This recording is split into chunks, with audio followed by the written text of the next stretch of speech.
हम लोग स्टार्ट कर रहे थे, मतलब कंटिन्यू था हम लोगों का चैप्टर नंबर 2। तो चैप्टर नंबर 2 में हम लोगों ने पढ़ा था, आप लोगों ने एटॉमिक पार्टिकल्स आपने पढ़ रखे थे, इलेक्ट्रॉन प्रोटॉन न्यूट्रॉन्स के बारे में आपने देख लिया था, उनकी प्रॉपर्टीज कुछ देखी थी और उनकी कुछ वैल्यूज जो मैंने बताई थी वो वैल्यूज आपने देखी थी, वो रटना है आपको कुल मिला के वहाँ पर, कुछ भी नया समझने वाला नहीं है वहाँ पर। अब हमने फिर आपको रदरफोर्ड मॉडल का डिस्क्रिप्शन दिया था बहुत सारा, ऑलरेडी आपने क्लास 9 में पढ़ा है रदरफोर्ड को, बट यहाँ पर डिस्क्रिप्शन था थोड़ा सा, तो वो हमने दिया आपको वहाँ पर।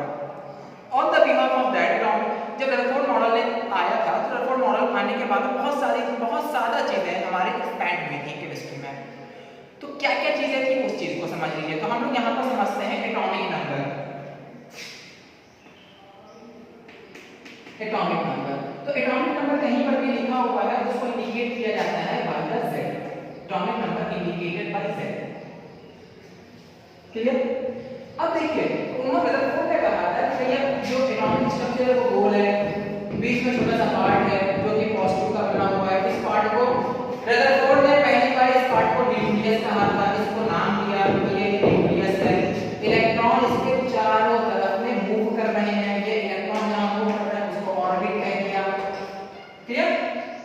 उन्होंने कहा पीछे बहुत जरा खाली, तो न्यूक्लियस है वो दो पार्ट से मिलकर बना है, उसमें उन्होंने कहा कि इसमें प्रोटॉन्स भरे हुए हैं और न्यूट्रॉन्स भरे हुए हैं।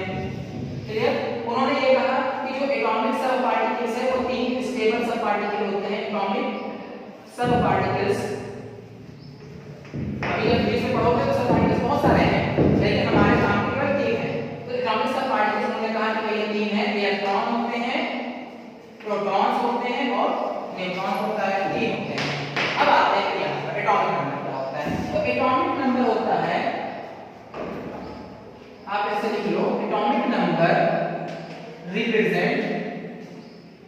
represent the number of protons which is present in the nucleus। देखो इसमें आप अभी जो केमिस्ट्री पढ़ रहे हो काफी एडवांस है। एडवांस का मतलब यह है कि एडवांस उनका मतलब क्लासिकल एडवांस है। एडवांस तो बहुत अब हाई हो गया केमिस्ट्री, क्लासिकल मतलब पुराने लेवल का एडवांसमेंट है। यानी कि यहाँ पर अब आप जो पढ़ोगे वो क्लासिकल थ्योरीज पढ़ोगे और मॉडर्न थ्योरीज को मिक्स करके पढ़ोगे आप यहाँ पर। तो कुछ चीजें टर्म ऐसा आएगा जो आपने कभी सुना भी नहीं है। तो अभी तो जितना भी हम आपको पढ़ा रहे हैं वो सब आपको पुराना है। कहीं ना कहीं कक्षा 9 से क्लास 9 में आपने देखा होगा, उससे पहले कहीं ना कहीं किसी ने बताया होगा, क्लास 10 में भी आपको टीचर ने कहीं ना कहीं कुछ बताया होगा, थोड़ी बहुत चीजें। तो कहीं ना कुछ चीजें आप समझ रहे हो वहाँ पर। लेकिन जब जैसे जैसे हम लोग इसी में एक्सपेंड, जैसे आज ही के हम लोग टॉपिक जो कवर करेंगे, हम लोग जाएंगे रदरफोर्ड मॉडल का ड्रॉबैक में जाएंगे और रदरफोर्ड मॉडल के बाद में जो मॉडर्न थ्योरी आई थी उस मॉडर्न थ्योरी में थोड़ा सा जाएंगे। यानी कि हम लोग जाएंगे इलेक्ट्रोमैग्नेटिक रेडिएशन में, थोड़ा सा फिजिक्स का पार्ट है, तो वहाँ पर थोड़ा सा मॉडर्निफिकेशन आएगा। तो उस चीज़ को समझने की कोशिश करिएगा। तो यहाँ स्टार्ट करते हैं। तो atomic number represented by the number of protons. जितने नंबर ऑफ प्रोटॉन्स होते हैं वही उसका एटॉमिक नंबर होता है किसी भी एलिमेंट्स का। तो आप किसी भी सपोज दैट अगर कोई कहे कि कार्बन का एटॉमिक नंबर बोरॉन का एटॉमिक नंबर 5 है, इट मींस दैट इसके अंदर में नंबर ऑफ प्रोटॉन्स कितने हैं, 5 होंगे। अगर कोई कहे आपसे लिथियम का एटॉमिक नंबर 3 है, इट मींस दैट प्रोटॉन्स जो होंगे वो उसके कितने होंगे, 3 होंगे। ये सब किसने कहा, रदरफोर्ड ने बताया ये सारी बातें। अगर आपसे कोई कहे कि सपोज दैट, अगर कोई आपसे कहता है सपोज दैट हाइड्रोजन का एटॉमिक नंबर 1 है, it's a very important point, तो इसका है प्रोटॉन हमारा 1 है। अगर कोई आपसे कहे कि किसी का क्लोरीन है, एटॉमिक नंबर 17 है, इसका मतलब क्या है, उसका एटॉमिक नंबर प्रोटॉन्स कितने होंगे, 17 होंगे। कहां पर होंगे वो, न्यूक्लियस में होंगे। न्यूक्लियस कहां पर है, मिड पॉइंट में है, बीच में है। उसको हिलाया डुलाया या बाहर निकाला नहीं जा सकता, क्योंकि बहुत ज्यादा डेंस है, टाइटली पैक्ड है, बीच में है, कहीं हिलाया नहीं। भैया अल्फा पार्टिकल जा रहे थे उनको वो तो ढकेल दे रहा था, उनको कुछ नहीं किया जा सकता। क्लियर होगी बात।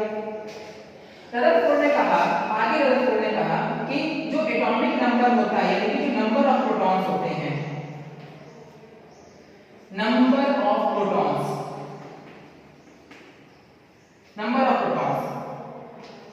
Always equal to always equal to, ये हमेशा बराबर होते हैं नंबर ऑफ प्रोटॉन्स के, नंबर ऑफ इलेक्ट्रॉन के, sorry number of electron.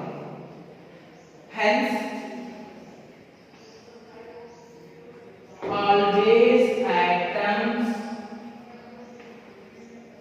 atoms behave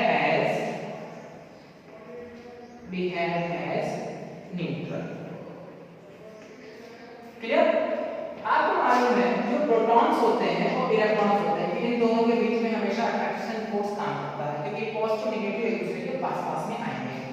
अब जितना ये एक दूसरे के पास क्यों आएंगे, क्या रीजन आने का, क्योंकि एक दूसरे को न्यूट्रलाइज करते हैं। ये एनर्जी का टर्म है, ऐसा समझ लो आप कि प्रोटॉन्स और इलेक्ट्रॉन्स एक एनर्जी है, एक एनर्जी के टर्म है, छोटा सा एक टर्म है। एनर्जी बहुत बड़ी चीज होती है, उसका छोटा सा पार्ट है एनर्जी, पार्टिकल्स के फॉर्म में। तो ये एक दूसरे के पास आएंगे, और क्यों पास आएंगे, तो ताकि एक दूसरे को ये खत्म कर सके, न्यूट्रलाइज कर सके, एक दूसरे को डिस्ट्रॉय कर सके, न्यूट्रलाइज हो जाएंगे आपस में। तो जब ये आपस पास में आएंगे तो एक दूसरे के चार्ज क्या करेंगे, न्यूट्रलाइज कर देंगे।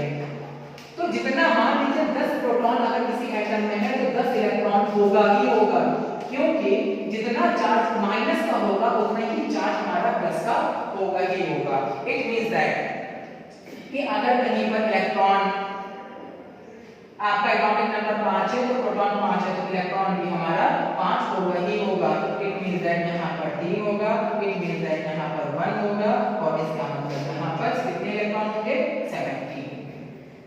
क्लियर? अब एक चीज याद रखो, आपसे कहा जाता है कि किसी भी सपोज दैट हमने दे दिया कोई भी एलिमेंट, मान लो हमने दे दिया आपको मैग्नीशियम एटॉमिक नंबर 12, इसका इलेक्ट्रॉनिक कॉन्फ़िगरेशन करो, टर्मिनोलॉजी में ध्यान दीजिएगा।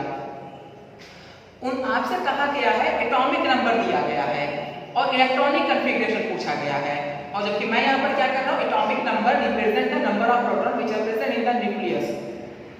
ठीक है, और आपसे हम क्या रहे हैं, एटॉमिक नंबर दे रहे हैं और आपसे कह रहे हैं इलेक्ट्रॉनिक कॉन्फ़िगरेशन निकालो। It means that electronic configuration means electronic configuration में इलेक्ट्रॉन का अरेंजमेंट, इलेक्ट्रॉन कहां पर कितना है वो बताना है आपको।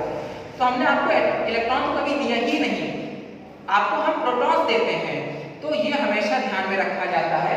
एटॉमिक नंबर दिया जाता है तो एटॉमिक नंबर हमेशा प्रोटॉन के बराबर होता है, और जो प्रोटॉन होता है वो हमेशा इलेक्ट्रॉन के बराबर होता है।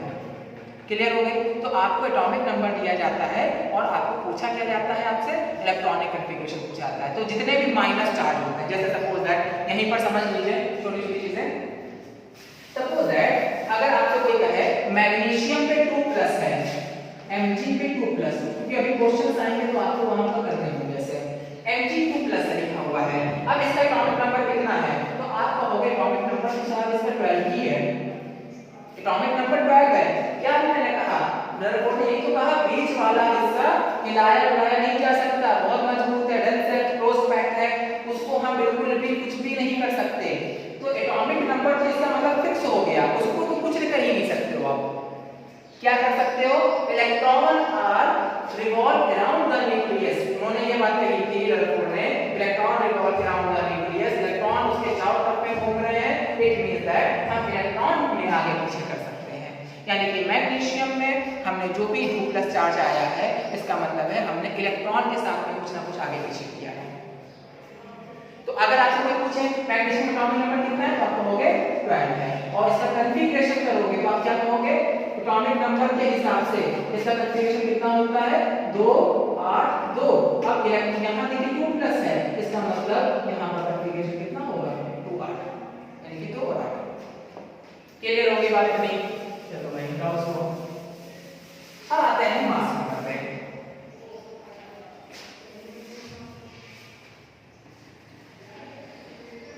एटॉमिक मास,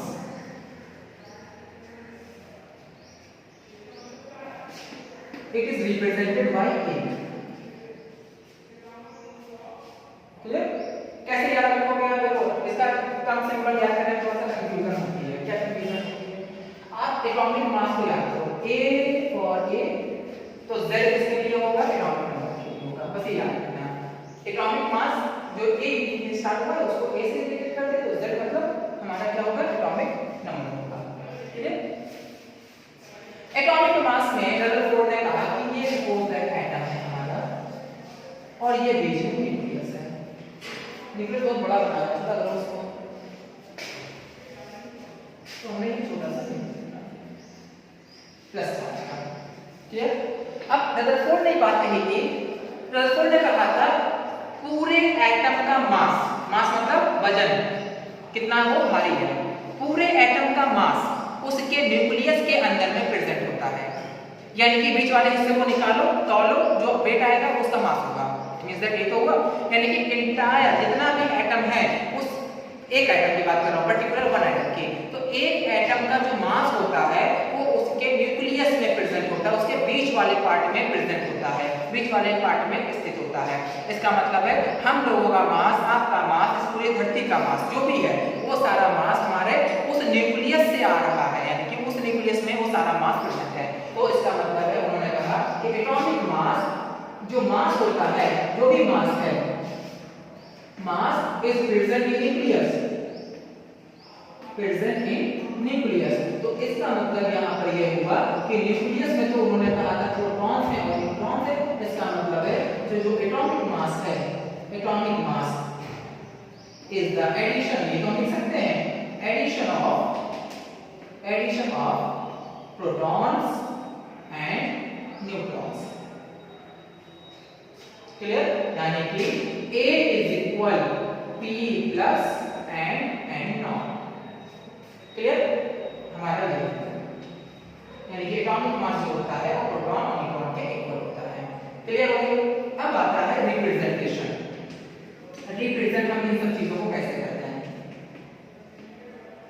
देखो रिप्रेजेंटेशन तो हम बता रहे हैं वो अकॉर्डिंग ऑफ IUPAC है, IUPAC के अकॉर्डिंग करते हैं हम लोग, लेकिन रिप्रेजेंटेशन हमारा डिपेंड करता है NCERT में एक बार कहेगा रिप्रेजेंट ऐसे करो, बट उसी ने कुछ और तरीके से रिप्रेजेंट किया होगा, तो इससे कोई फर्क नहीं पड़ता है रिप्रेजेंटेशन का। बस फर्क क्या पड़ता है, जिस जगह पे जो चीज लिखी जा रही है वो चीज वहीं पर लिखी जाएगी। हम आपको तरीका सिखा देंगे क्या क्या चीजें करना होता है रिप्रेजेंटेशन में। देखिए सपोज दैट कोई एलिमेंट्स है, किसी भी आपको मालूम है पीरियोडिक टेबल में 118 एलिमेंट्स होते हैं, 118 एलिमेंट्स का अलग अलग एटॉमिक नंबर होता है और अलग अलग एटॉमिक मास भी होता है। तो रिप्रेजेंट आप कैसे करोगे? रिप्रेजेंट करने का सिंपल तरीका होता है कि आप ऐसे याद रखो कि सपोज दैट ये कोई एलिमेंट है, सपोज दैट x हमने कोई एलिमेंट मान लिया, एलिमेंट हम बोले तो क्लोरीन, ब्रोमीन, ये देखो सब एलिमेंट्स लिखे हुए हैं, ये सारे एलिमेंट्स हैं, बोरॉन है, लिथियम, कुछ भी एलिमेंट्स है। अब इस एलिमेंट्स में जो यहां लिखा जाता है, ये इस जगह पे जो लिखा जाता है, यहां पे लिखा जाता है atomic number, atomic number. Clear? और जहां ये लिखा गया इसी के जस्ट ऊपर में यहां पर इसका लिखा जाता है एटॉमिक मास।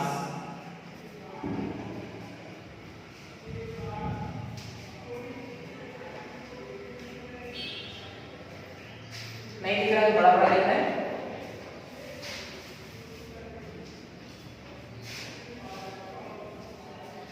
सपोज यहां पर क्या लिखा जाएगा?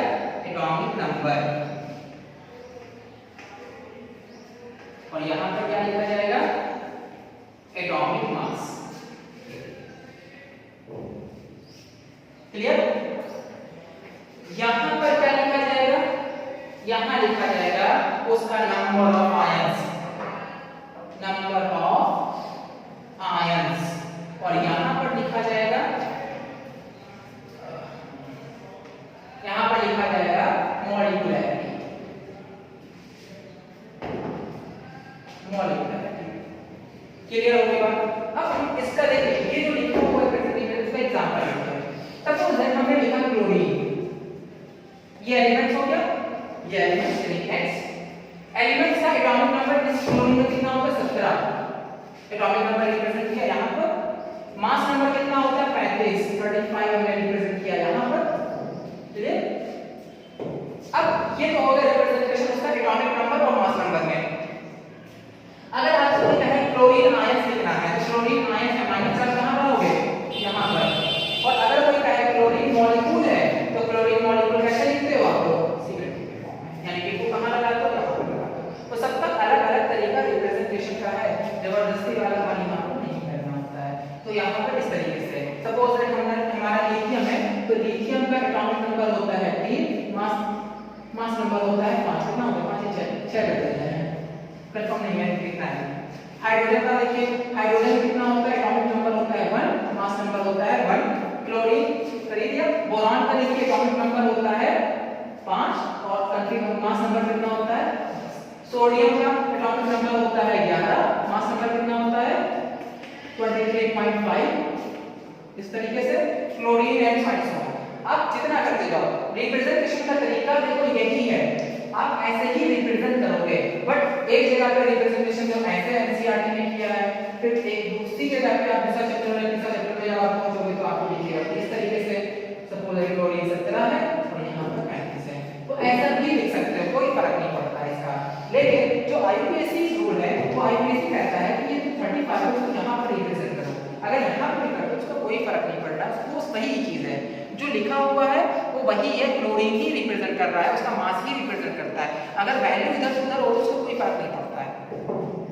क्लियर होगी बात? क्योंकि आप मॉलिक्यूल जब बनाओगे तो मॉलिक्यूल्स बनाने के टाइम सपोज दैट आपने कहीं पर लिखा Cl2, तो Cl2 इस टाइम पे आप उसका 17 35 है उसका एटॉमिक नंबर एटॉमिक मास नहीं रिप्रेजेंट करोगे ना। या फिर अगर आपको -4 इंडिकेट करना है तो -4 इंडिकेट करने के समय पे तो यहां पर ना मॉलिक्यूलरिटी रिप्रेजेंट करोगे, ना एटॉमिक नंबर रिप्रेजेंट करोगे, ना ही मास नंबर रिप्रेजेंट करोगे। तो इस वजह से आप इसका मास नंबर यहां लिख सकते हो एज यू विश, और अगर यहां लिखने से अच्छा यहां लिख रहे हो तो बहुत ही अच्छी बात है, अगर आपके पास जगह है तो यहां लिखो। क्लियर हो गई बात? तो ये तो हो गई रिप्रेजेंटेशन के तरीके। अब आती है बात हमारी, अब देखिए कोई चीज हम इरेज नहीं कर रहे हैं, आप देखते रहना इसको और लिखते रहिएगा। आता है अब आइसोटोप्स क्या होते हैं और आइसोबार क्या होते हैं।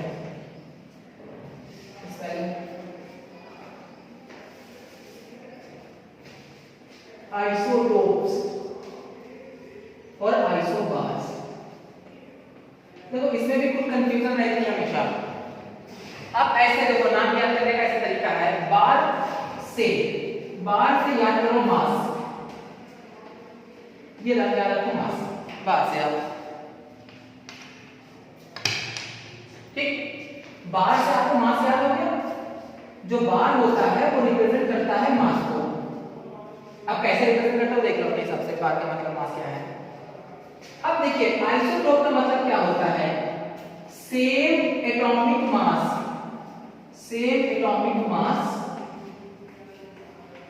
बट डिफरेंट एटॉमिक नंबर वाले जो एलिमेंट्स होते हैं वो सारे आइसोबार होते हैं। तो जो लिखा है उसको उल्टा यहां लिख दो, एक याद करो दूसरा उसको उल्टा करना है आपको। तो सेम एटॉमिक मास यहां लिखा है तो यहां पर क्या लिखना है, different atomic mass but same atomic number, ये एरेज कर देना है।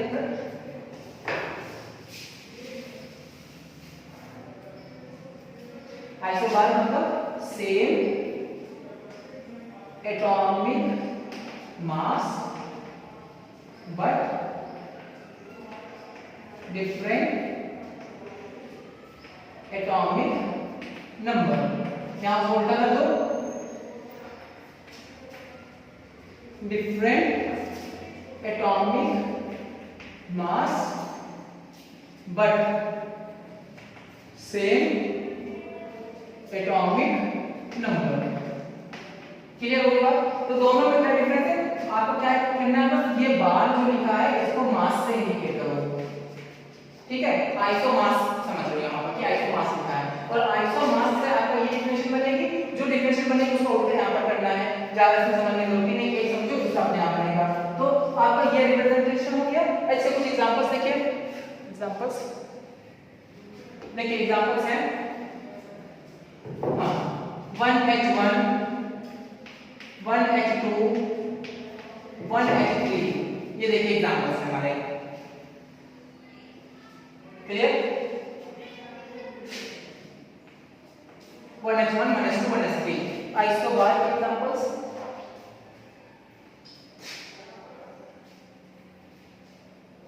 एनसीईआरटी का आपको देख लेना, एग्जांपल्स यहां पर लिख लीजिएगा। यहां पे एनसीईआरटी में एग्जांपल्स लिखे हुए हैं और भी लिखे हैं, आइसोटोप्स के और भी एग्जांपल्स हैं। क्लोरीन को लेकर है 35 36 के हैं, तो आप वहां पर एक बार देख लीजिएगा, तो आइसोबार आपको क्लियर हो जाएगा। तो इतनी सारी चीजें आपकी क्लियर हो गई।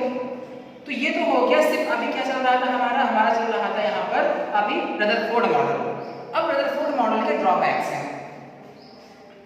तो हम लोग फिर उसको नेक्स्ट वीडियो में कंटिन्यू करेंगे। ड्रॉबैक्स क्या है, तो ये तो जितनी भी चीजें हैं is a very important point, सारी चीजें आपको याद करनी है और नहीं समझ में आ रहा है उसको फिर से बोल देना, फिर आपको समझा देंगे। लेकिन ये बहुत ही इंपॉर्टेंट पॉइंट्स है, इसको नहीं समझोगे तो आगे भी नहीं क्लियर हो पाएगा।